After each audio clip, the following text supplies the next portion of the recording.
Good morning. This is our daily lectionary readings for Monday, January 23rd, 2023. We have our three readings. Monday, we are reflecting back on what happened at church yesterday on Sunday. Psalm 27, 7 through 14 is our psalm reading. Judges 6, 11 through 24 is our Old Testament reading. And Ephesians chapter 5, verses 6 through 14 is our New Testament reading. And we'll be taking a look at our scriptures through the message. Psalm 27.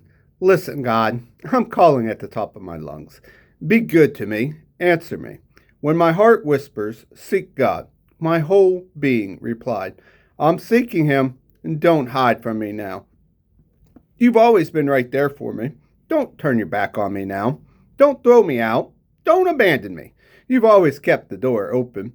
My father and mother walked out and left me, but God took me in. Point me down your highway, God. Direct me along a well-lighted street. Show my enemies whose side you're on. Don't throw me to the dogs, those liars who are out there to get me, filling the air with their threats. I'm sure how I'll see God's goodness and the exuberant earth. Stay with God. Take heart. Don't quit. I'll say it again. Stay with God. Our Old Testament reading comes from the book of Judges, chapter 6, verses 11 through 24. One day, the angel of God came and sat down under the oak in Ophrah that belonged to Joash an Abiezrite, whose son Gideon was threshing wheat in the winepress, out of sight of the Midianites. The angel of God appeared to him and said, God is with you, O mighty warrior. Gideon replied, With me, my master? If God is with us, why has all this happened to us? Where are all the miracle wonders our parents and grandparents told us about, telling us, didn't God deliver us from Egypt? The fact is, God has nothing to do with us. He has turned us over to Midian. But God faced him directly. Go in the strength that is yours. Save Israel from Midian. Haven't I just sent you? Gideon said to him, Me, my master? How and with what could I ever save Israel? Look at me.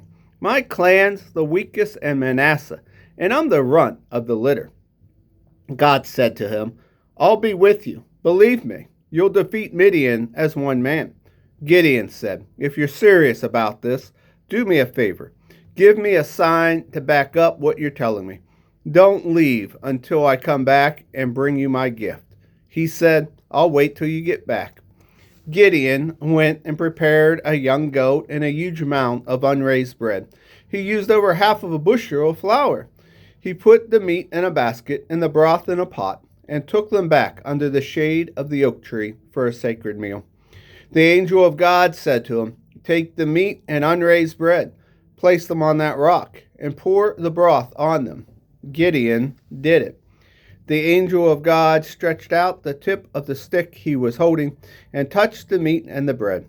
Fire broke out of the rock and burned up the meat and the bread with the angel of God, slipped away out of sight. And Gideon knew it was the angel of God. Gideon said, Oh no, Master God, I have seen the angel of God face to face. But God reassured him, Easy now.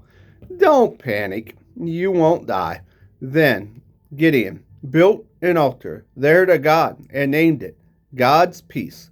It's still called that at Ophrah of Abiezrite. Our New Testament reading today comes from the book of Ephesians, chapter 5, verses 6 through 16. Don't let yourself get taken up by this religious, smooth talk. God gets furious with people who are full of religious sales talk but want nothing to do with him. Don't even hang around people like that.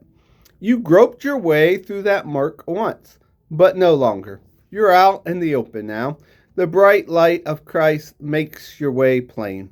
So no more stumbling around. Get on with it. The good, the right, the true. These are the actions appropriate for daylight hours. Figure out what will please Christ and then do it. Don't waste your time on useless work, mere business work, the barren pursuits of darkness. Expose these things for the sham they are. It's a scandal when people waste their lives on the things they must do in the darkness, where no one will see. Rip the cover off of those frauds and see how attractive they look in the light of Christ. Wake up from your sleep. Climb out of your coffins. Christ will show you the light. So watch your step. Use your head. Make the most of every chance that you get. These are desperate times. And here ends our readings for the day.